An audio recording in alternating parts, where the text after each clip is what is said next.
name is Alexa. I'm an enrollment coordinator here at CIEE. And today we have Eleanor, Luna, and Annie, some of our alumni from our high school semester abroad programs. So we're just going to go into more detail about what it's like to study abroad in high school. So a little bit about CIEE, why choose CIEE? We have been doing this for over 75 years, and we have supported over 40,000 students every year. We are a nonprofit organization, and we administer the largest scholarship funds for US high school students, which is great. We have a wide range of topics in a wide range of countries, so we have a little bit of everything for everybody.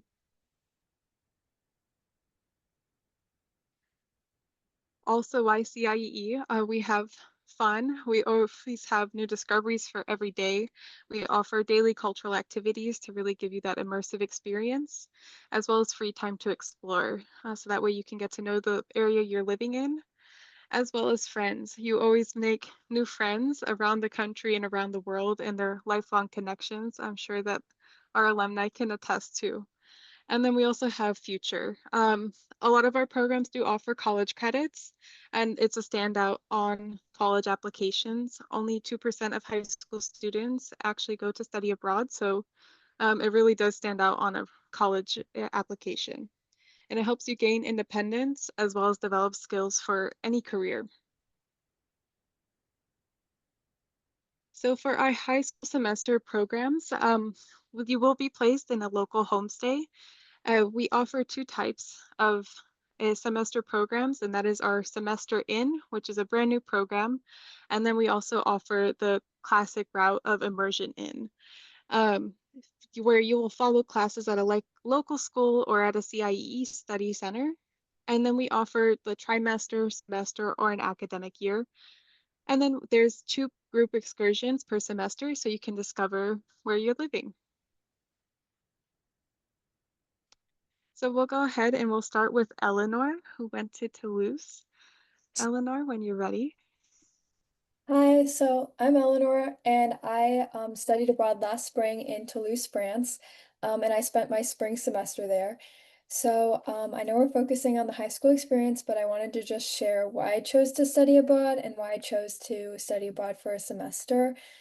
So my first main reason is I really wanted to improve my French skills. My first semester of sophomore year, I was in AP French, so I did have somewhat of a solid base with French, but I'm from Wisconsin, so obviously I had a lot of room for improvement and I wanted to take a hold of the opportunity I was given. My second reason was I kind of wanted to just experience some more independence and challenge myself to go outside of my comfort zone. I felt like my American high school was kind of limiting at the time, and I really just wanted to experience something different, which high school in France more than allowed me to do.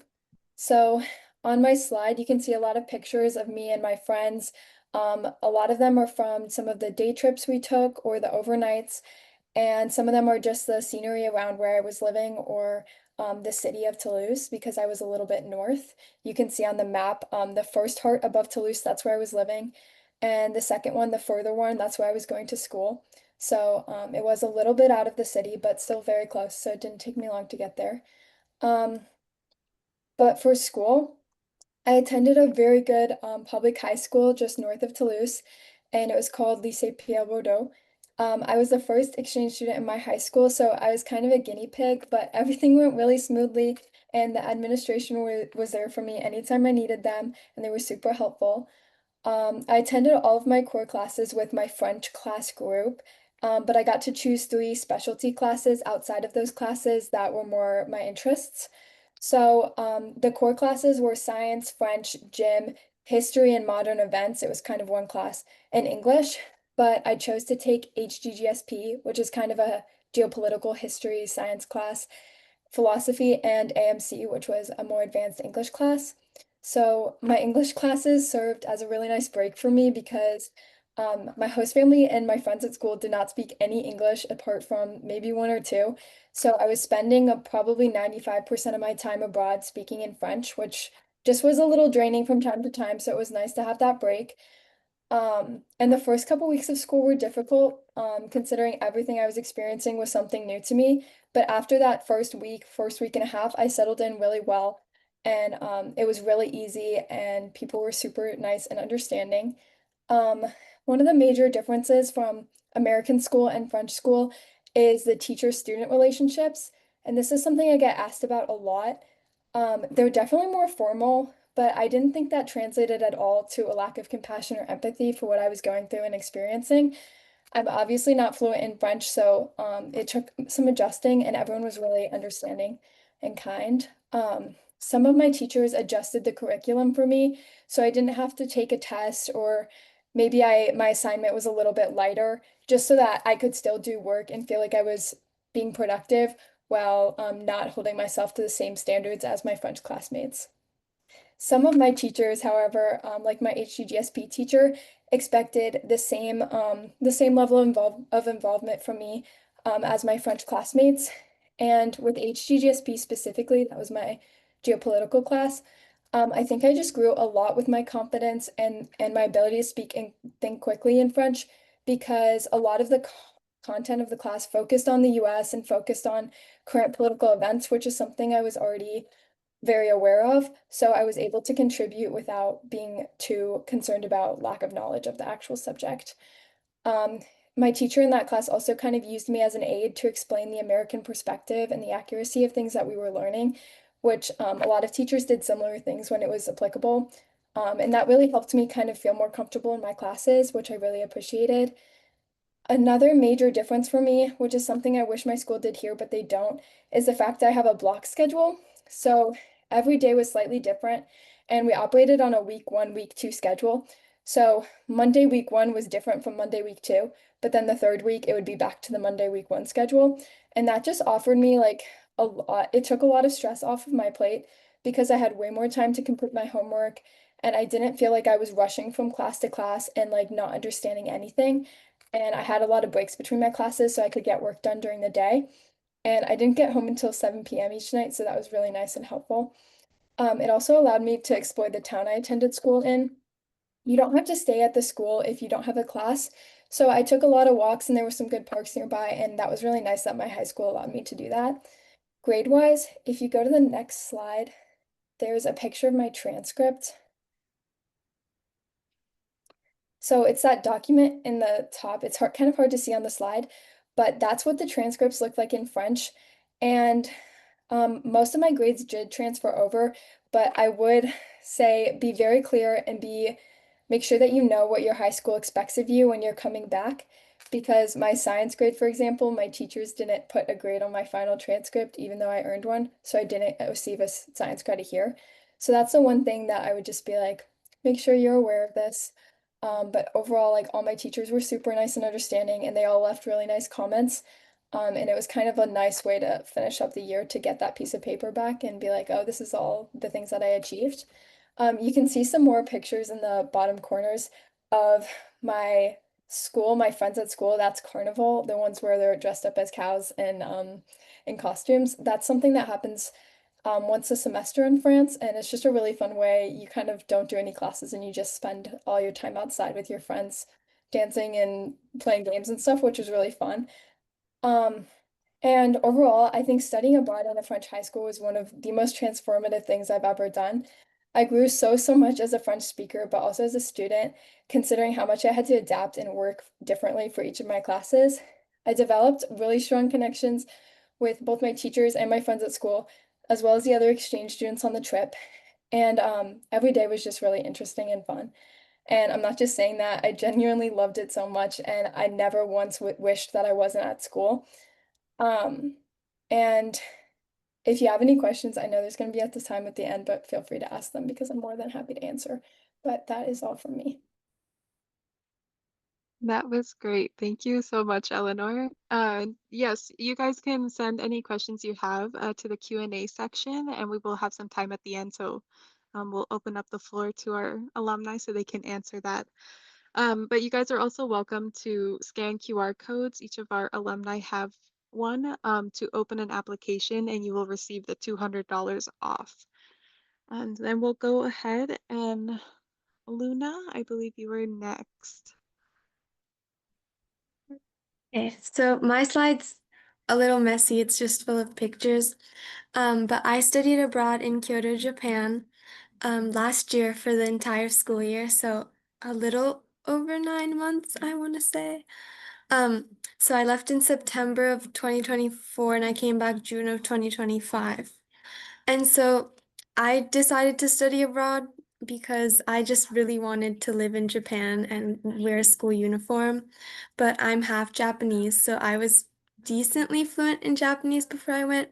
But all my other friends who studied abroad with me, I didn't know any of them. I just met them on the plane ride there. But they were not fluent at all. And it was actually incredible to see them learn Japanese over the 9 months. When I went there, my host brother was 3 years old and he was learning to speak Japanese. He couldn't speak, and he learned how to speak the same time they did. So it was actually pretty funny. Um, but yeah, so I had a little different, my experience was a little different from Eleanor's. But I just really loved school in Japan. It's so different from ones in America, especially here in New York. We have a school uniform for one. I'm not sure if you can see in the picture in the middle, everyone's wearing a uniform. They have the white shirt, the gray pants or skirt, and the necktie. Yeah. And in Japan, we have clubs after school that run for a long time. So school is from 8 a.m. to 4:30, and then from 4:30 to 7:30, you'd have a club, and you pick one and you stick with it for 6 days a week for the entire school year during summer and winter break and everything. It's a big commitment, but it's a lot of fun. And I was in the tennis club, and I don't have any pictures, but yeah. Um, and the classroom, my school looked like an anime school. I don't know how to describe it, but there were huge windows. The hallways were colored yellow. Um, and you can see the sunset in one of the pictures right there. But anyways, I think that studying abroad in high school is actually a really interesting experience. I loved studying abroad as a high schooler because when you get to another country, you're all by yourself. Your friends and family are in the States. You're you're with a new host family. You're surrounded by people you just met, and it sort of helps you rewire yourself in a sense because you're at the age where your brain is still mushy and you're very flexible. And it's said that personalities are shaped by your environment. And so putting yourself in a completely new environment, I think, is a really great learning experience because you're taking a step back, you're looking at yourself, and you're learning new things, and you're sort of changing yourself at the same time. Not sure if that's a good explanation, but I went to Japan. I came back a completely different person, basically. And I think that's an experience you can really only get going to another country and living there when you're younger. Yeah. And it also helped me being really comfortable with things that I wasn't comfortable with before. I used to hate ordering in restaurants, and then in Japan I had no one else to order for me. So I had to order in my broken Japanese. And that was really embarrassing. But over time, I just got used to it. And I think that's also a very important life experience. And finally, I think it's really important to learn how to make friends. And I feel like when you're younger, friends sort of come naturally. You're just really nice to everyone. And then over time, it becomes harder to make friends. And I think even in high school, that's a pretty difficult thing to do. So when going to another country and you're forced to make completely new friends without knowing anybody, without being completely fluent in the language, that's really difficult. And I think that while studying abroad, you're forced to make new friends. And that's also another really important life skill. And yeah, yeah. I don't know what else to say really. No, I that's just had a perfect. lot of fun studying abroad, and I think you should do it too because it gives you so many valuable experiences and so many memories. I went to Japan with 3,000 pictures in my camera roll, and I came back with 19,000. So I gained 16,000 pictures. Um, and I think that really shows you how much fun it was, how much I learned. And if you go to the next slide, I have a QR code for, yeah, I have a QR code for my YouTube channel. And I understand that a lot of you want to learn about studying abroad in high school for a semester. And I posted vlogs about my day-to-day life going to school in Japan, going on trips with CIE. And I think that would be maybe potentially helpful because I feel like high school, when you're actually going to high school, you're immersing yourself in the culture more than you are when you're just going for a couple weeks in the summer. You're really forced to live there through seasons and national holidays, maybe, depending on the country. And you just gain an experience that you couldn't if you were just visiting on vacation. Like in the corner, on the bottom right corner, you see the red trees, and that's foliage that's very famous in Kyoto. And there's so many tourists there during that season. And I got to see it for the entire month that it was, and yeah, that it was there. And then in the top left corner, you have the Japanese New Year's food that's very famous, and every food represents a different aspect of life, like money and health. And I wouldn't have known that if I hadn't stayed the entire year. So, yeah, I think That's you guys awesome, should Luna. study abroad. No, those pictures look amazing. No, that was perfect, and I think you guys are doing a great job of really selling the program. But no, those pictures look amazing. And then next up we have Annie, who went to Sevilla. Okay, I'm gonna look down a couple times, but I promise I'm still with you guys. I just have my notes out. Okay, so my situation was pretty different from the other two presenters, particularly because I was not fluent in Spanish at all. Like I had no fluency while going. I had taken Spanish for a couple years, but I had completed Spanish 2 and I was about to go into Spanish 3. So I really had no proficiency in Spanish. Um, and over the course of my time there, I was like shocked by how much that improved. But we'll get into that later. So I was only there for a semester, so it was about 3 months, and it was last year from beginning of September to like December 1st. So just about 3 months. And my flight there was not too bad. I lived in Pittsburgh, so I flew out of Pittsburgh to JFK, and then you sort of wait at JFK for all the other students to join you. And then it was a 7-hour flight there to Madrid, and then we went to Sevilla. So the first thing we did when we got there was we had a 3-day orientation inside the city of Sevilla. So that was really great. We sort of sat down and they really went over like all the different circumstances you could be in, sort of life in Spain and how that was different from America. And then after those 3 days, they split us up. I think there were 27 of us, and some of us had it was like 2 people to a town, but some of us were like just one person in each town, and the distances from Sevilla to the towns varied from like I had friends who were an hour away, and I was actually lucky to only be 20 minutes away from the city.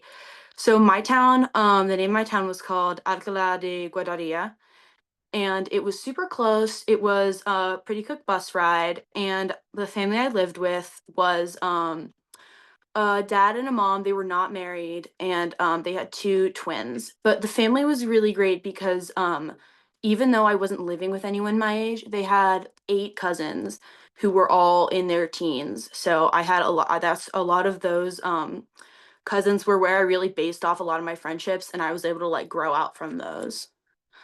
Give me 1 second. Sorry.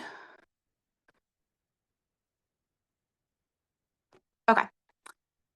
All right. So for my school, the school I went to was called IES Alberto, and this was a really big change for me. The school I go to here in Pittsburgh is a private school. There's 120 people in my high school, and we like wear uniforms, and my classes are like 6 students to a class. So it was really small. This was a really large public school for the whole town.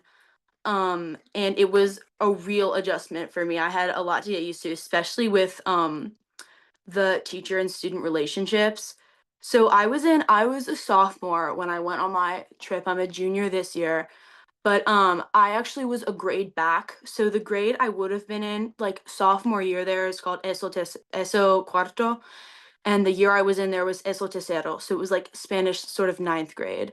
So I took a lot of classes. A full class load was math, physics and chemistry, history and geography, art, lengua, which is like English there, so it's like literature there. In English class, technology, computer science, and physical education and religion. And I had 6 periods of classes a day, which was also an adjustment for me because my schedule was a lot different than it was here.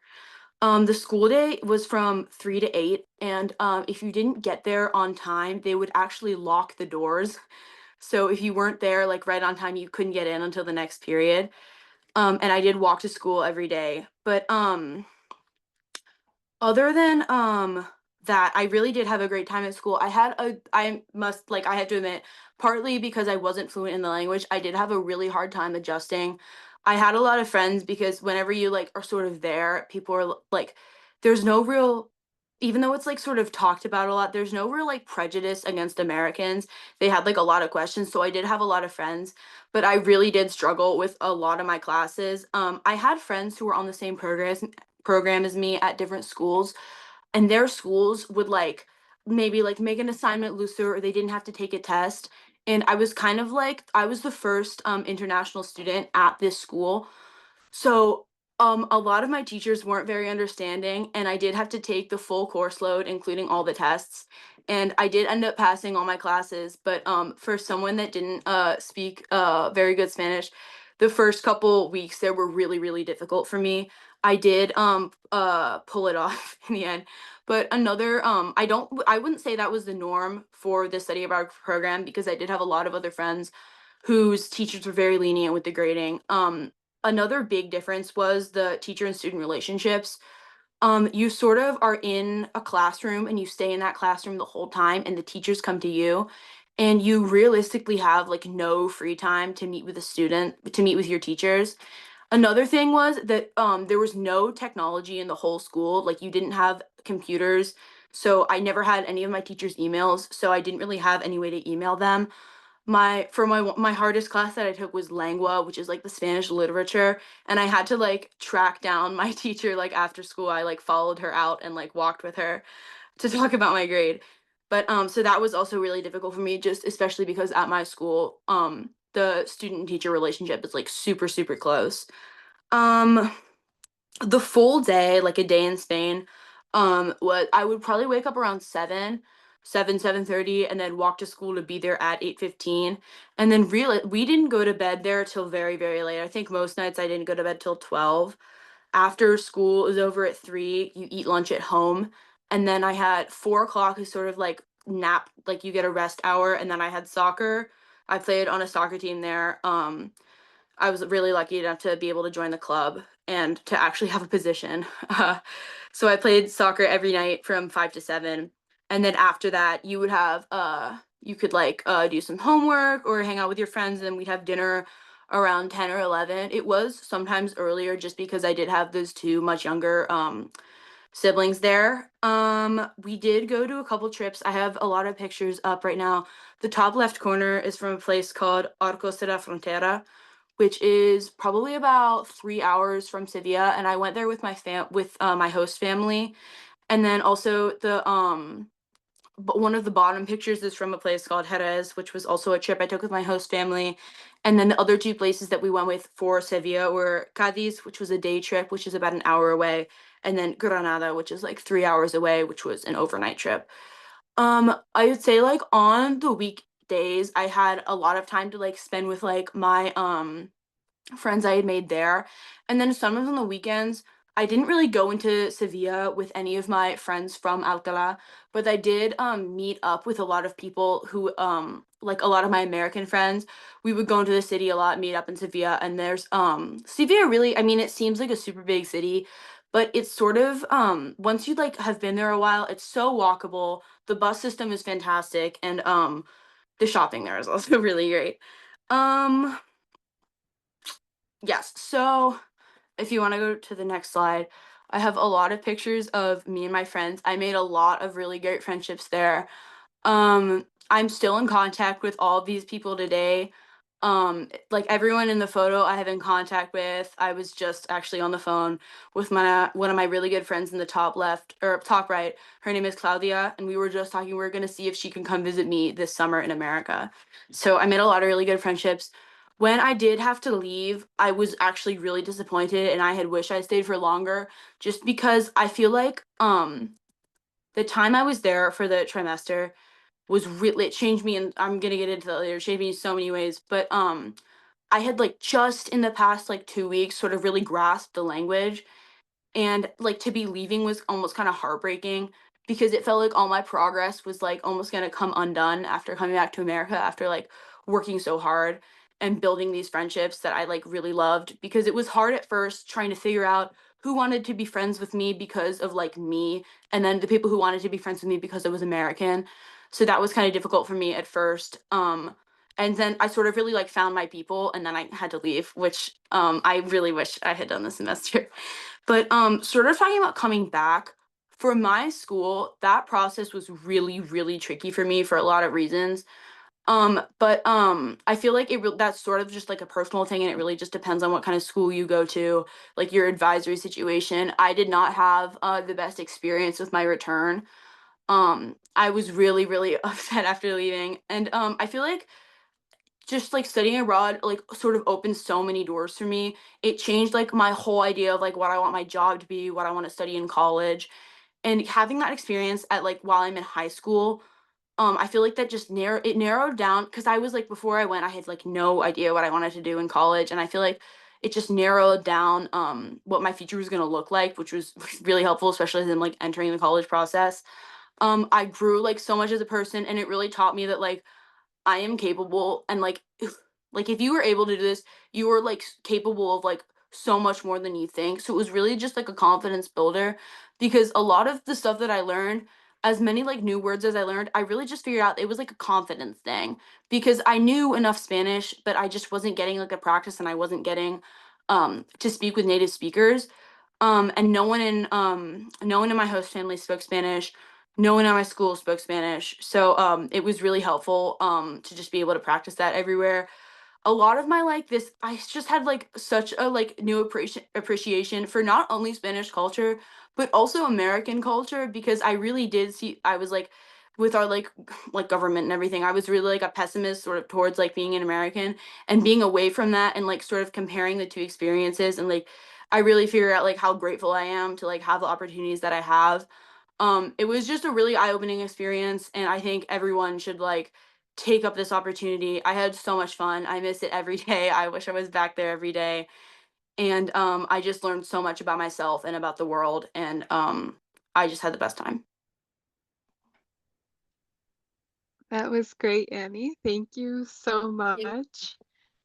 Let's see, I'll go back. So we will go ahead and we'll go to the Q&A right now. I see we got a few questions in there. And it looks like Luna answered a few, but I'll just go ahead and read them out loud too, so that way Annie and Eleanor, if you'd like to add, you can. So somebody asked, if you want to play sports during your study abroad experience, can you bring personal gear? For example, I want to play tennis in Spain or Japan, and I've got my own rackets.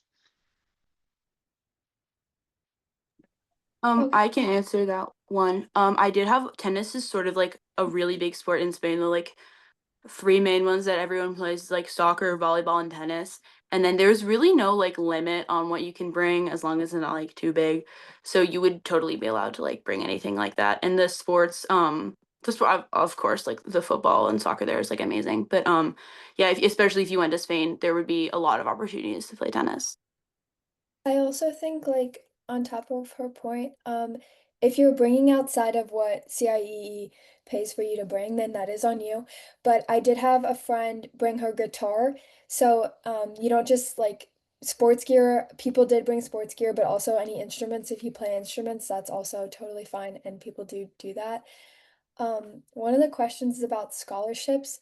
There are scholarships for study abroad. Recently, they added the scholarships for the semester abroad and full year programs, which was not offered when I went. So I do not know what the scholarship application looks like, but I know that that is now available, and people have started applying to those. But Yeah, thank you, Eleanor. So we are having new scholarships available. We will be releasing more information about them, I believe, within the next few weeks. That will be updated on the website and whatnot. But it will be a financial need and merit-based scholarship.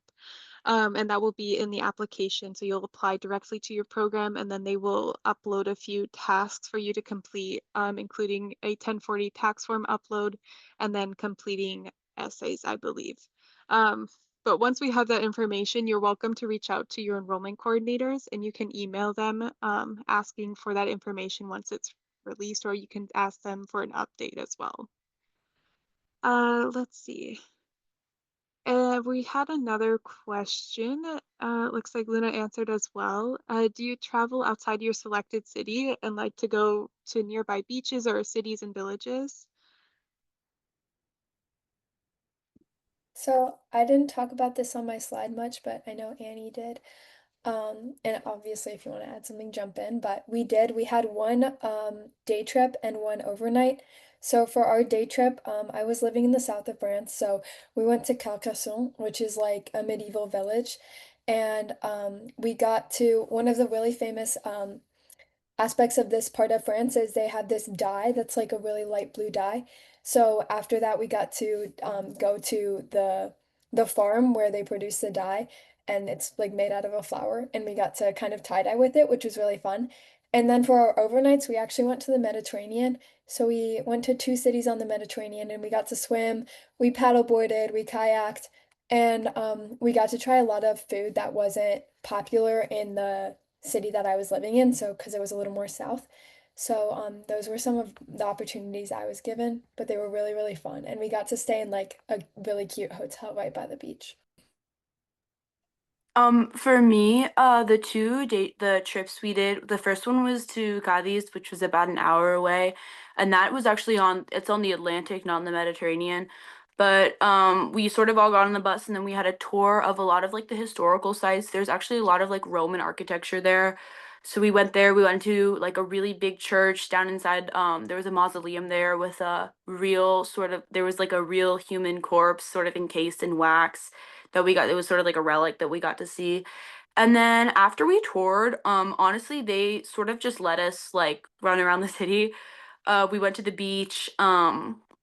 We were able to go to all these different kinds of restaurants, so that was really fun. But one of like the biggest highlights was going to Granada. We were there for like a one night, so we got there sort of in the afternoon, and we did a lot of touring just like through the city. We went to a church. We sort of just like walked around a lot and had a tour guide with us.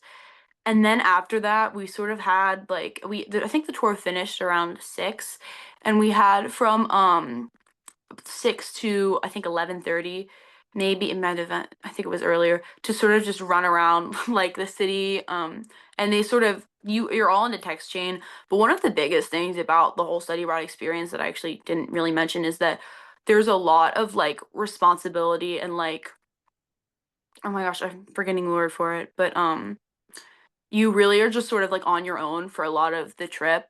That's sort of a big part of the experience. But then we just stayed overnight in a hotel, and then in the morning we toured La Alhambra, which is sort of an old like Muslim castle and like place of worship, which was really interesting. There are like many gardens.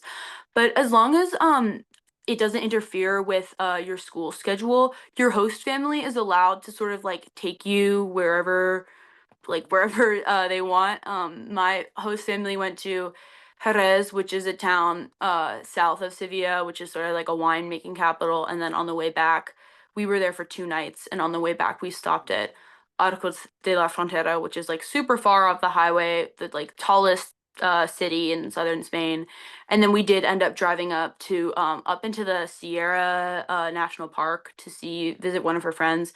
So as long as you don't miss any days of school, which they are like very, very serious about not missing school because you are like a student first, you can virtually sort of like go wherever you want as long as you have your host family's permission. Awesome. Luna, do you want to add? I know you answered in the chat there, but that's just so everybody can hear your side as well. Oh, okay. So yeah, I left the city a lot. My host family's mom lived in my host mom's mom lived in the neighboring prefecture, so we'd always go and visit her and drive her there. And there was a huge mall next to their house, so I'd always go there with my friends. Um, and yeah, I don't think I stayed a lot. I think there's a lot to see in Kyoto, so I was sightseeing in Kyoto a lot, but I also explored outside of Kyoto, and I think that's part of the experience because you want to see as much as you can while you're there. Yeah. Awesome. Okay, great. I see there's a few questions about the summer program. I see she said, my daughter is already registered for summer program in Florence. The housing says hostel/hotel. Do you have more info on what that will look like? I'm happy to discuss that. You can email your enrollment coordinator, and we also have other virtual fairs that you can sign up for if you scan that QR code that's on the screen right now, and they'll be able to go into more detail. All of our students here have done the high school semester program, so they're not too familiar with that, but enrollment coordinators will be more than happy to discuss. And then they're also asking how many kids typically go on each program. So if you guys want to talk about how many students you had with you. I can talk about mine. So, because I came second semester, there were kids already on the program who were year-long students, and I believe there were maybe 7 or 8 of them. And so on top of that, we had a larger semester group that I believe was 13 people. So in total, we were almost, I think 20. I think we were 20 or maybe a little less. And so you really do get close to people. And one of the things I was worried about is I was the only person from all of the Midwest. Everyone else was from the coasts, like very directly on the coast. So on either coast. So I was worried that I wouldn't find anyone who I really like clicked with, but I definitely did. And that was a nicer part of having like a smaller but not like too small group is that everyone found their people and like we all got along great, even if we weren't like exactly the same, which was nice. I know for my group, everyone, I did the trimester, so I was there for the shortest amount of time, but trimester, semester, and year students all flew out at the same time. So out of all of those people, there were 27 kids. And for the trimester, I think it was pretty split evenly. So I want to say there were probably like 9 of us who stayed the trimester. And we also there was actually some a kind of a little bit of like turmoil in my group. There was a small issue, but for the most part we got along pretty well. But we didn't really see each other that much just because we were all so spread out. There were a couple kids who went to the same high school, but like for the most part, even if you were in the same town, they split everyone up into different schools. So I think in total there were almost 20 different towns that we got sent to. There was like no one like lived right next to each other or anything. Like everyone was like extremely spread out. But I still do have like probably have like one of the kids who was on my trip was actually lives in my city, lives in Pittsburgh. So I still see her a couple times, and then I am still close with probably about like 3 or 4 of the people, but we all got along for the most part. Awesome. And Luna, how many students did you have for your program?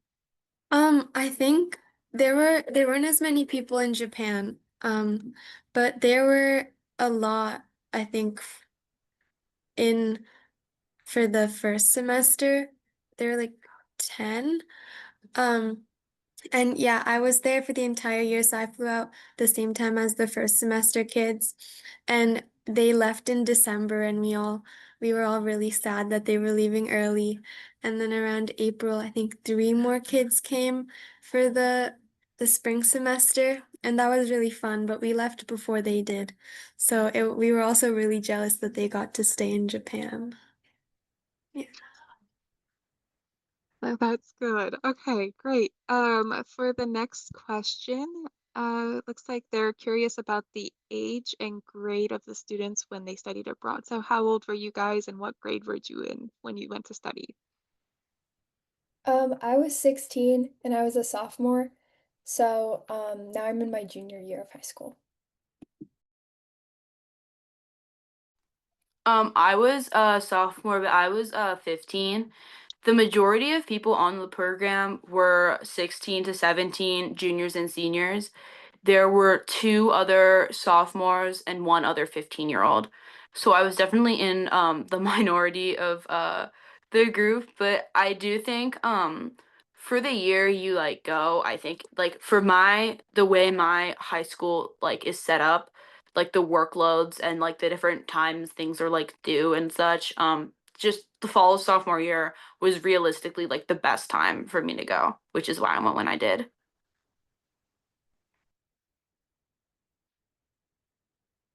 And Luna, how old were you for your study abroad program? I was 15 and I was a freshman. So I'm a sophomore now. Yeah. Very nice. Okay, then somebody also asked if we would be speaking about the summer term abroad. We will not be speaking about it. It will be discussed in one of the other virtual fairs. Um, and then we have another question asking, how is the summer program different from the semester one? Um, for the summer program, that is 3 to 4 weeks, whereas with the semester programs, they can be trimester, semester, or year long. But if you want more details about that, I would recommend reaching out to your enrollment coordinator via email, or you can also give them a call and they'll be happy to answer that for sure. And then we have another one. How did you assess which program to apply for? There's so many. Is it possible to apply to multiple programs? And you are also passionate about your experiences. This is so lovely to hear. So for you guys, how did you decide which program to apply for? I chose to apply to France just because of my basis with the French language. And that was kind of one of the reasons I could convince my parents to let me come is because if I was gonna go, they wanted me to improve my language skills. And I believe that I did list the programs that I wanted to apply to, and I think that's something you can do for the summer ones too. Like this was my first choice, and then I had a second choice and a third choice, I believe too. So I just chose this program because of the language, but yeah, that was it for me. I also chose this program just because of like my history with speaking the Spanish language and just sort of interest in like specifically that area. Um, I had never even been I had never been to Europe or anywhere over sort of on that side of the world. But I did sort of show like when I was like going through the process, I didn't really look at Spain specifically at first, just because I knew I was one of the reasons that I actually don't think I mentioned about why I went to go study abroad was just because I have been at the same school for 11 years, and I was kind of like just looking for something new. And then also I have a really really big combined complicated family, so sort of just like my study abroad interest kind of stemmed from sort of just looking for like maybe like a new chapter or like a different experience. So while I was looking at CAEE, I feel like it just made the most sense to choose a program that would benefit me the most academically. And because all of the study abroad semester programs are language immersion. Like I know for some of the summer programs, there are like I have friends who did the summer programs, but theirs were not language immersion. Theirs were like there's like a Portugal one that I think is like marine biology or marine life, and then there was a Paris one that's like like robotics, or I can't remember off the top of my head, but just because those the semesters are language immersion, I did just want to pick one where I already had a background in the language and where I knew I was going to benefit academically from it. That was great. And Luna? Yeah, I decided to study abroad because I really wanted to live in Japan and I really, really wanted to wear a school uniform. Um, and Japan made the most sense, I think, because I'm half Japanese, half Italian, and Japan was probably a safer country than Italy. My dad's Italian, so he did not trust Italian high schoolers. So we decided on Japan. Yeah. Okay, very nice. And then also to let you guys know too, we do offer now two different types of semester programs. We have the Immersion In, which is what Annie, Luna, and Eleanor participated in.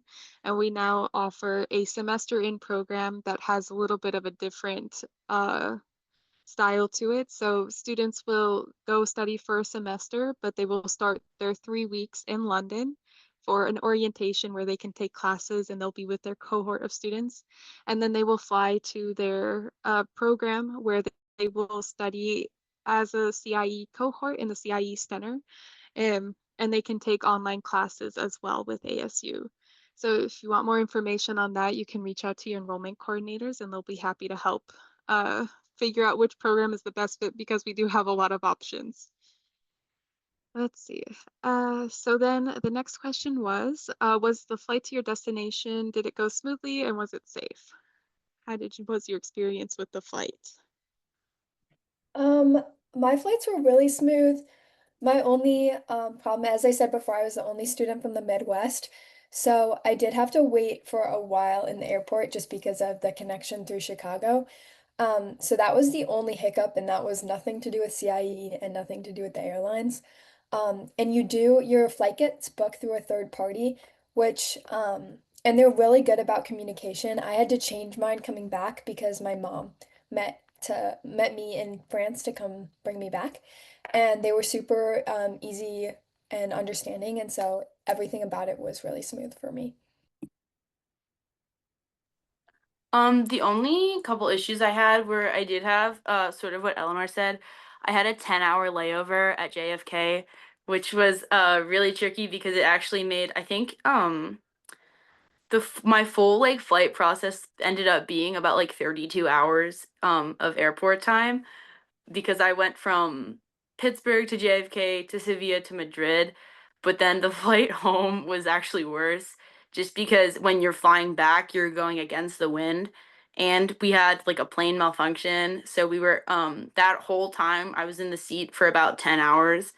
And then once I got back to JFK, instead of going straight back to Pittsburgh, I had to go from JFK to DC to Pittsburgh, which added like 3 extra hours onto my flight.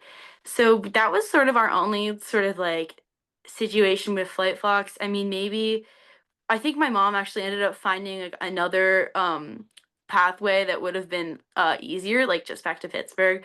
But it wasn't too bad. I was just it's just sort of tiring. But I'm originally from Bermuda, so we had spent a lot of time in airports sort of like as a little kid. So I felt like I was never like, you aren't really, once you your flight back, you aren't with anyone from CIEE. On the way there, you do meet up with someone in JFK, but I felt like sort of like confident enough to like sort of navigate that on my own. So it was just I was just tired.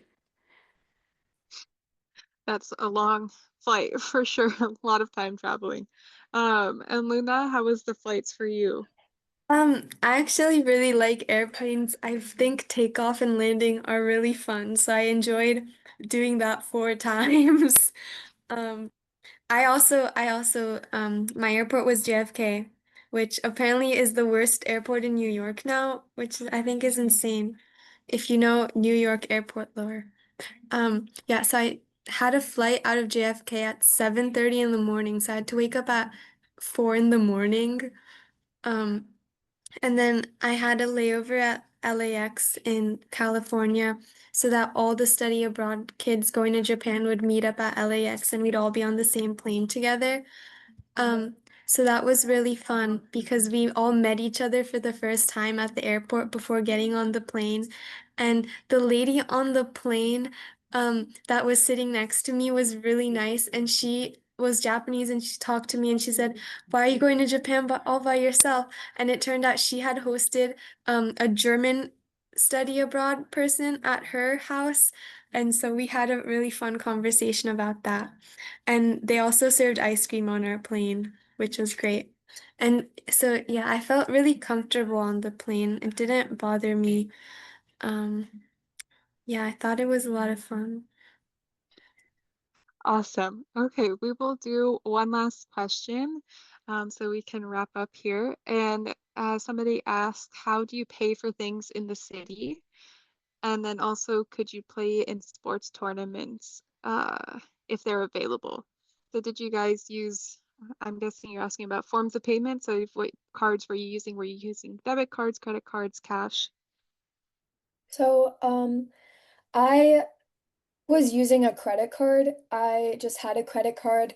I spoke to my parents about this before I went, but anything that I had bought that wasn't a necessity was my responsibility. And besides like food, obviously. Um, and so I just used a credit card, not an Amex, and that's how I did most of it. I think I also did start off with some cash ahead of time, but um for the most part, I just used a credit card and there were no problems. I did have a friend who played volleyball in France, and she did participate in a tournament. But honestly, the sports culture where I was is kind of like they're really into rugby, and that's about it. So it wasn't as available, but people did participate in sports. Thank you, Eleanor. For payment, I had a job for the past couple years, so I had a debit card. I think I spent close to $2,000 of my own money while I was there. My parents paid for, like, I needed a coat because I didn't have enough cold. I thought it was gonna be hot there and it wasn't. So they paid for like that. But my debit card worked over there completely fine. I think same as Eleanor, like as long as it's not Amex. And then for cash, it was super, super easy to convert my like American cash into the system they use over there, the euros. So that wasn't hard at all. And then for sports, obviously the sports culture in Spain is like really, really big. We went to like a bunch of football games, and I was lucky enough that one of the cousins was part of a football club. You I would normally you would have to pay with your own money. The CIE doesn't really pay for like if you would wanted to join a club. They actually, since I was only there for a little bit, they'd let me join for free. I did have to fill out a couple medical forms and like insurance things that we'd have to pay an extra fee for to be able to play in things like the tournaments and like the away games, just because that was like an insurance thing with the club. But I learned, I got like a lot better. Obviously they're like fantastic there. So I had a lot of fun playing my sport, and I definitely recommend it because I made a lot of friends. Awesome. Well, thank you guys so much. We are going to wrap it up here. But if you guys have any questions at all, please give us a call, or you can also email your enrollment coordinator and they will be happy to help. And thank you so much, Annie, Luna, and Eleanor. That was great. And you guys did an awesome job and had amazing pictures. But I hope you all have a great rest of your night, and thank you so much for attending.